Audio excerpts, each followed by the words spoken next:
ಮಾತಾಡಿದ ಅಭಿಮನ್ಯನ ಮೇಲೆ ಆಣೆ.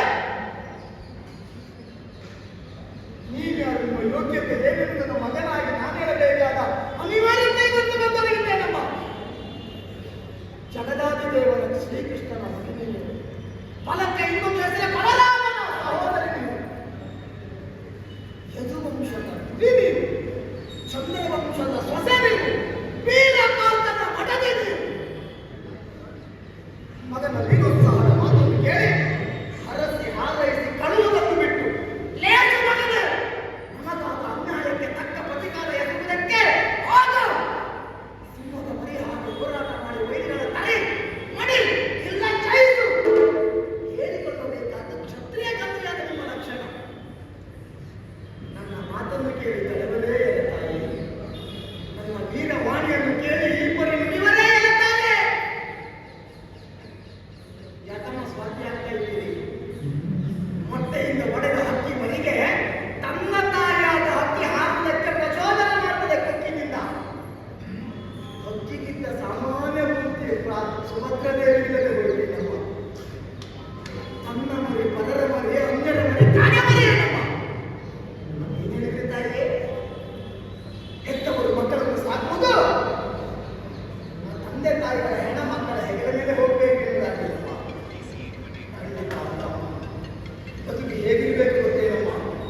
ಹುಟ್ಟಿದಾಗ ತಾಯಿ ಸಂಭ್ರಮಿಸಬೇಕು, ಬದುಕಿದ್ರೆ ತಂದೆ ಆನಂದಿಸಬೇಕು, ಮಾಡಿದರೆ ಸಮಾಜ ಗೌರವಿಸಬೇಕು, ನಾಳೆ ದಿವಸ ಸತ್ತರೆ ಸಮಾಜವೇ ನನ್ನು ಸಂತಾಪ ಮಾಡಬೇಕು. ಆ ರೀತಿ ಬದುಕಾಗಿರಬೇಕು. ನಮ್ಮದು ಬಂಗಾರದ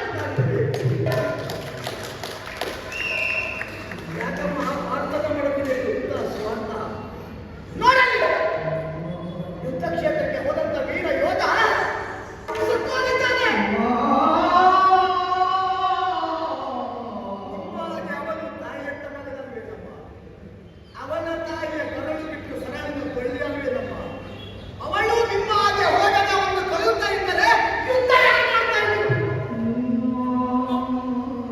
ಅನಾವಶ್ಯಕವಾಗಿ ನೀಡಿದೆ ಆ ಹುಡುಗನ ಜೀವ.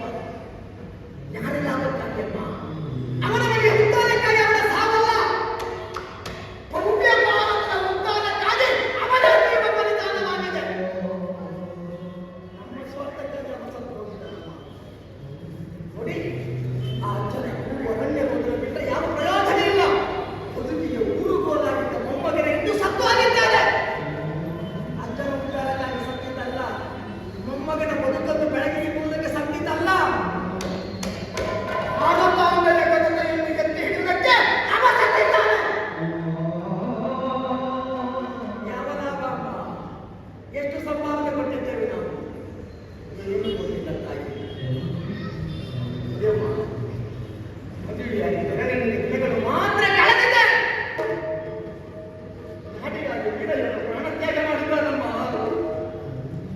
ಅದರ ಕುರಿತಂತ ಅವನ ಮಟ್ಟಿಗೆ ಹಣೆಯ ಸುಂದರ ವರಸೆ ಕೈ ಬಾಯನ್ನು ಕೆರೆದು ಮುಡಿಯ ಹೋರಾಟ ತೆಗೆದುಬೇಕಾದ ಉಂಗುರವನ್ನು ಬೀಸಾಡಿ ಕರಿಮಳೆಯನ್ನು ಹಾಯ್ದು ಶ್ವೇತವಸದ ದಾರಿಯಾಗಿ ಮನೆ ಮೂಲೆ ಹಿಡಿದಮ್ಮ. ಅವರ ಮನೆ ಉದ್ಧಾರಕ್ಕಾಗಿ ಅವನ ತ್ಯಾಗ ಆಗಿಲ್ಲ ತಾಯಿ. ಪಾಂಡವರ ಉದ್ಧಾರಕ್ಕಾಗಿ ಅವ ಸತ್ತಿದ್ದಾನೆ. ಆ ತಾಯಿಗೆ ಯಾಕಮ್ಮ ಶಿಕ್ಷೆ? ಬದುಕಿ ಬಾಳಬೇಕಾದ ಆ ಮಹಾತಾಯಿ, ಬದುಕಿನಲ್ಲಿ ಅನೇಕ ಹೊಂದಿನಸನ್ನು ಕಂಡಂತ ಆ ತಾಯಿಗೆ ಕನಸಿನ ಮೊಟ್ಟೆ ಒಡೆಯುವ ಪೂರ್ವದಲ್ಲೇ ಅವಳ ಬದುಕು ಕಮಲಿ ಹೋಯ್ತಮ್ಮ. ಸತ್ಯ ಹೇಳುತ್ತಾಯಿ, ಕುರುಕ್ಷೇತ್ರ ಯುದ್ಧದಲ್ಲಿ ಇದುವರೆಗೂ ಸತ್ತವರು 12 ಮನೆಯ ಮಕ್ಕಳು ಬಿಟ್ಟರೆ ನಮ್ಮ ಮನೆಯ ಮಕ್ಕಳು ಒಬ್ಬರು ಸಾವಿಲ್ಲ ತಾಯಿ. ಸತ್ತವರ ಮನೆಯ ಮುಂದೆ ಹೋಗಿ ಸಂತಾಪ ವ್ಯಕ್ತಪಡಿಸಿದೆವು, ಪ್ರಚೋದನೆ ಭಾಷಣ ಮಾಡಿ ಮಕ್ಕಳನ್ನು ತಲೆ ಕೆಳಗೆ ನಮ್ಮ ಮನೆಯ ಮಕ್ಕಳನ್ನು ನಾವು ಯುದ್ಧಕ್ಕೆ ಕಳಿಸುವಾಗ ನಿನ್ನ ಹಾಗೆ ಯುದ್ಧಕ್ಕೆ ಮುಂದಾದಲ್ಲ. ಬೇಡ ತಾಯಿಯ ಸ್ವಾರ್ಥ. ದ್ರೋಣಾಚಾರ್ಯರು ಇವತ್ತು ಬಿಗಿದ್ದಾರೆ ತಾಯಿ. ಪಾಂಡವರಲ್ಲಿ ನಮ್ಮ ತಲೆ ಇವತ್ತು ತೆಗಿದ್ದೇನೆ. ತೆಗೆಯಬೇಕು ಅವರು ತಲೆಯನ್ನ. ಪಾಂಡವರ ತಲೆಯನ್ನು ನಾನು ಯಾವತ್ತೂ ಯಾವ ಕಾರಣಕ್ಕೂ ಹೋಗಲಿಕ್ಕೆ ಬಿಡುವುದಿಲ್ಲ. ನನ್ನ ತಲೆ ಕೊಟ್ಟ ಅವರು ಪಾಂಡವರ ತಲೆಯನ್ನು ಉಳಿಸ್ತೇನಮ್ಮ. ಅಭಿಮನ್ಯುವಿನ ಬಲದ ಬಗ್ಗೆ ಅನುಮಾನ ಏನಮ್ಮ? ಅವರ ರಾಜರ ಹರಣ ಮೊದಲದ ಗೌರತೆಯ ವಾಸವನ ಸದವೆ ಗಮನ ಶವಗಳಿಂದ ಪಕ್ಕಡೊತ್ತರಿಸುವ ಮಾರ್ಗವನ್ನ ಹೆಚ್ಚೇನು ಕೃಷ್ಣನೇ ಮಾನವನ ಮುಗಿದರು. ಅಂಜೆದು ಕ್ಷಣದಲ್ಲಿ ಅವರನ್ನು ಜಯಿಸುವ ಸಾಮರ್ಥ್ಯ ಅಭಿಮನ್ಯುಗುಂಟಮ್ಮ. ಕೆತ್ತು ಬಂದರ ಬೆಳಗೋತ್ಸವ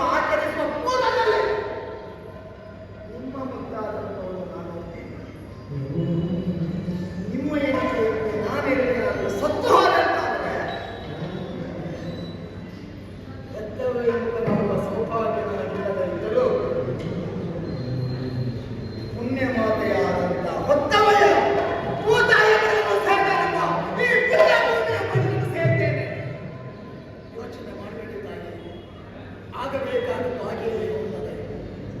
ಕೃಷ್ಣ ಮಾವನ ಸಂಕಲ್ಪ ಹೇಗುಂಟೋ ಹಾಗೆಯೇ ಆಗ್ತದೆ. ಸೂರ್ಯವಂತ